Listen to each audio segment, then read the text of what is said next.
찬송가 304장 하겠습니다.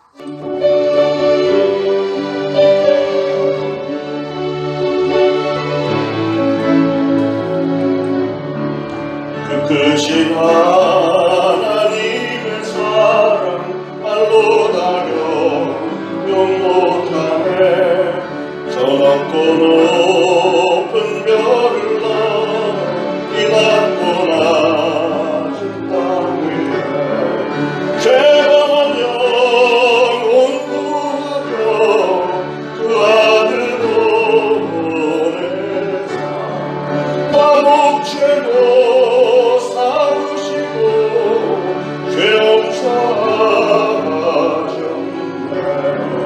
하나님 크신 사랑을 증량다고 하네. 영원히 변치 않는 사랑 성도여 찬양하세. 외로운 시절 지나가고 나 위에 영화 쇠갈 때 주 믿지 않던 영혼들 큰 소리 외쳐 주 믿는 성도들에게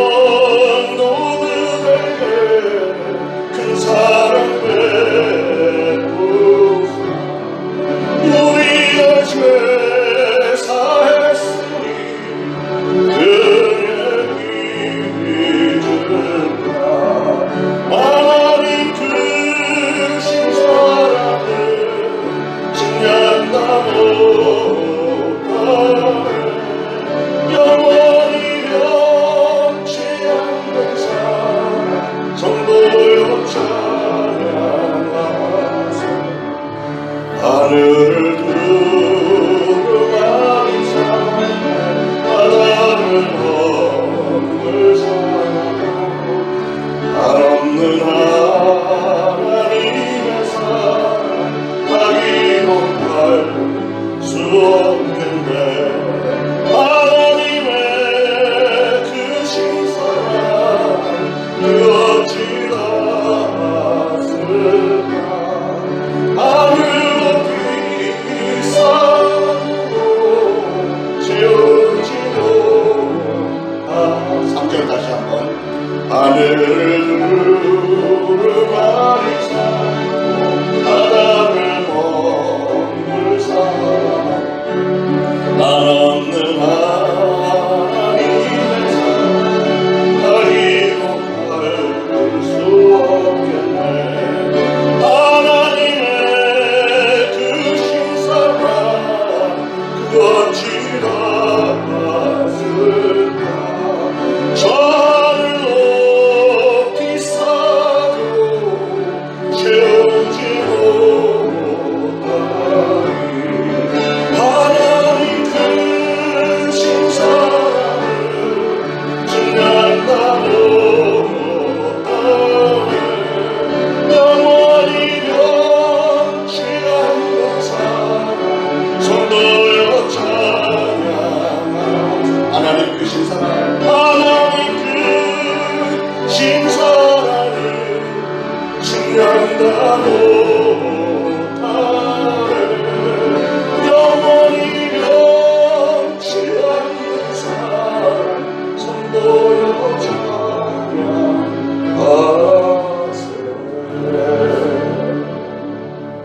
시편 37편 1절부터 11절까지 다 같이 한 목소리로 공독하겠습니다. 악을 행하는 자들 때문에 불평하지 말며 불의를 행하는 자들을 시기하지 말지어다. 그들은 풀과 같이 속히 배임을 당할 것이며 푸른 채소같이 쇠잔할 것이미로다. 여호와를 의뢰하고 선을 행하라. 땅에 머무는 동안 그의 성실을 먹을거리로 삼을지어다. 또 여호와를 기뻐하라. 그가 내 마음의 소원을 내게 이루어 주시리로다. 내 길을 여호와께 맡기라. 그를 의지하면 그가 이루시고 내 의를 빛같이 나타내시며 내 공의를 정오의 빛같이 하시리로다. 여호와 앞에 잠잠하고 참고 기다리라. 자기 길이 형통하며 악한 꾀를 이루는 자 때문에 불평하지 말지어다. 분을 그치고 노를 버리며 불평하지 말라. 오히려 악을 만들 뿐이라. 진실로 악을 행하는 자들은 끊어질 것이나 여호와를 소망하는 자들은 땅을 차지하리로다. 잠시 후에는 악인이 없어지리니 네가 그곳을 자세히 살필지라도 없으리로다. 그러나 온유한 자들은 땅을 차지하며 풍성한 화평으로 즐거워하리로다. 아멘. 행복의 비결에 관한 말씀입니다. 우리 인간들은 왠지 모르게 어두운 쪽을 항상 크게 생각하는 그런 경향이 있죠. 똑같은 상황에서도 긍정적인 부분이 있고 부정적인 부분이 있으면 긍정적인 부분은 별로 관심이 없고 부정적인 쪽을 보면서 불안해하고 걱정, 근심을 합니다. 그리고 또 우리는 지금 현재 우리가 가지고 있는 것들, 지금 우리의 상황들에 대해서 감사하고 만족하기보다는 오히려 항상 저 반대쪽에 있는 것을 사모하면서 그쪽에 있었더라면 어땠을까, 이런 생각들을 좀 하는 경향이 있죠. 예를 들면 어떤 사람은 겨울에 산에 올라가면 눈 덮인 산에서 이렇게 내려다보면서 야, 여기 정말 여름에 왔으면 참 좋을 뻔했다. 또 숲이 우거지고 물이 흐르는 여름에 그 산에를 올라가면 야, 눈 내리는 겨울에 오면 정말 여기 아름답겠다, 이러잖아요. 또 단풍이 우거진 가을에 그 똑같은 산에 가면 꽃피는 봄이 싹이 막 올라오고 이럴 때 왔으면 얼마나 좋았을까. 왜냐하면 이런 그 순간순간의 아름다움에 만족하고 감탄하고 이러질 않고 항상 다른 쪽을 궁금해하는 거죠. 우리 인간은 최악의 상태를 미리 이렇게 예견을 해놓고 자기 자신을 그 비극의 주인공으로 자꾸 생각하려는 경향도 있습니다.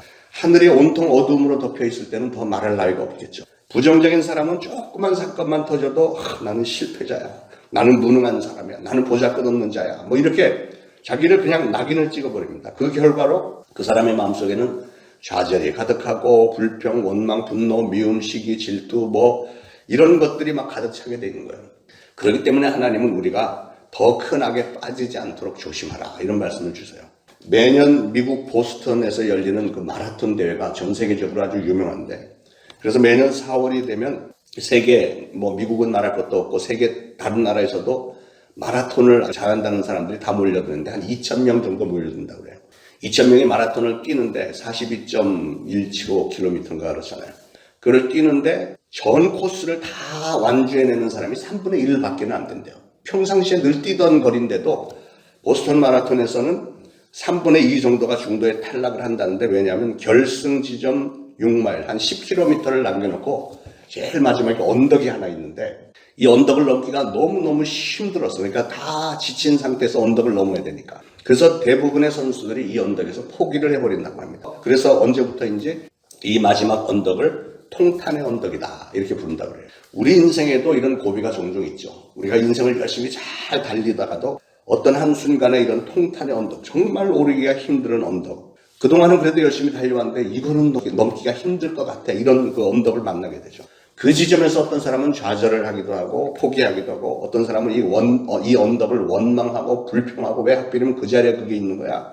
그러나 어떤 사람은 조금 힘들지만 끝까지 내가 여기까지 왔는데 하면서 정말 끝까지 그 언덕을 잘 넘어서 월계관을 쓰기도 하죠. 예수님을 구주로 영접하고 새 생명을 얻어서 하늘의 시민권을 가지고 사는 우리들도 때때로 절망과 회의와 좌절에 빠지는 때가 있는데, 그 이유들은 몇 가지가 있죠. 첫째는 이 세상이 너무나도 악하다고 생각이 들 때 우리는 좌절하고 절망을 해버립니다. 세상이 다 악한데 나 혼자 선하게 살아서 무슨 소용이야 하고 그냥 포기를 해버리는 경향이 있고, 두 번째로는 세상이 너무 불공평할 때, 내가 그동안 성실하고 부지런하게 잘 살았는데 그런데도 나는 남보다 그냥 보통 못 사는 편인데 다른 사람, 어떤 사람은 저렇게 악하게 사는데 그런데도 저 사람은 맨날 웃으면서 잘 사는 거, 떵떵거리면서 잘 사는 걸 볼 때 성실하게 잘 일해봐야 무슨 소용이 있나 하고 좌절하고 낙망하게 되죠. 세 번째는 자기 자신에게 아주 너무나도 가혹한 시련이나 역경이 겉대는 것 같을 때, 남들은 평탄하게 잘 사는 것 같은데 왜 나만 이렇게 힘들지, 이런 그 일들이 벌어질 때 절망하고 좌절하게 되죠. 어떤 일들을 당하면 어떤 성도는 하나님은 나에게 더 좋은 것을 주시기 위해서 이런 과정을 거치게 하는 거야 하고 이 시련을 믿음으로 잘 인내하면서 이겨냅니다. 그러나 이 역경과 시련이 한두 번에서 끝나는 게 아니고 그냥 1년에도 몇 차례, 혹은 또 한 가지 시련이 1년, 2년, 3년, 5년이 지나도 끝이 나지 않을 때, 야, 하나님이 나를 버리셨나? 하나님은 나를 사랑하지 않으시나? 이렇게 절망할 때가 있죠. 그리고 네 번째로는 현대인들이 가장 느끼기 쉬운 단조롭고 틀이 박힌 이런 생활에서 오는 권태감. 이 권태감으로 인해서 사람들은 짜증이 나고 불평이 나고 원망이 나는 거죠. 똑같은 자리에서 똑같은 일을 뭐 30년을 했다. 이러면 대부분이 권태감 느끼지 않겠어요. 사람은 누구나가 다 한 가지 이상씩 문제를 가지고 살아가게 돼 있습니다. 물론 각자 가지고 있는 문제들이 크고 작은 차이가 있을 수도 있고요. 종류가 다를 수도 있습니다. 그 문제가 정신적인 것, 심적인 것이 될 수도 있고 육신적인 문제가 될 수도 있고. 그런데 그 어떤 문제를 해결하는데도 그 방법은 사람들마다 다 다른 것 같아요. 어떤 사람은 어떤 문제를 만났을 때 자기 자신이 해결을 해보려고 밤새 잠도 못 이루고 근심하고 걱정하면서 또 뭔가 열심히 동분서주하는 사람이 있습니다. 그러나 여러분, 인생을 살아보니까요, 문제가 생겼을 때, 좀 심각한 문제가 생겼을 때 그 문제를 자기 혼자서 해결하는 게 참 쉽지 않습니다. 다른 사람의 문제는 해결해주고 권면해 줄 수 있고 도와줄 수는 있는데 막상 나에게 그 똑같은 문제가 생기면 나는 내가 권면해 준 대로 그렇게 잘 하지 못하는 경향이 있죠. 그러면 우리는 어떻게 문제를 해결할 수 있을까? 오늘 본문에서 그 답을 주는데, 첫째는 소극적인 방법이 있어요. 8절에 보니까 분을 그치고 노를 버리며 불평하여 말라. 오히려 악을 만들 뿐이니라. 그러니까 문제를 만났을 때 거기에 대해서 화내지 말고 불평하지 말고 그냥 참으라는 거 아니에요. 문제를 갖는다는 것은 여러분, 우리가 인간이라는 증거입니다. 문제를 가지고 고심하고 뭐 이러는 것은 우리가 인간이기 때문에. 짐승들에게는 문제라는 게, 고민이라는 게 별로 없어요. 고민이라는 게. 짐승들은 무슨 태어나서 입시를 놓고 공부를 해야 되고 뭐 이런 것도 없고, 결혼을 눈앞에 두고 야 이거 결혼 비용은 어떻게 만들어내 이런 걱정도 없고요. 죽은 후에는 내가 어떻게 될까? 내가 오늘 이렇게 짐승처럼 살면 안 되겠네. 이런 고민하지 않습니다. 친구가 나를 배신했다고 해서 뭐 그걸 갖고 밤새 잠을 못 자고 엎치락뒤치가 당하지도 않습니다. 오직 인간들만 이런 문제를 가지고 고민하는 거예요. 그렇기 때문에 이런 문제가 왜 내게 생기느냐고 불평하거나 원망하거나 분과 노를 격발하지 말고 적극적인 방법을 선택하라는 거예요. 그러니까 소극적인 방법은 그냥 참으라는 것이고, 두 번째는 적극적인 방법인데 4절에 또 여호와를 기뻐하라. 그가 내 마음의 소원을 이루어 주시리로다. 하나님을 기뻐하는 것이 우리가 문제를 해결할 수 있는 첩경이라는 것이죠. 세상의 영광과 만물을 다 준다고 해도 우리가 하나님만을 존귀하게 여길 때 우리에게서 있는 문제들은 다 해결이 되는 줄 믿으시기 바랍니다. 그 다음 단계는 문제를 여호와께 맡기라. 5절에 보니까 내 길을 여호와께 맡기라. 그를 의지하면 그가 이루시고 그랬어요. 믿음이라는 것은 언제 어떤 때 가능할까요? 이런 문제가 생겼을 때 하나님께 맡길 수 있는 믿음은 언제 가능할까? 그것은 내가 하나님을 전적으로 신뢰할 때 가능한 거죠.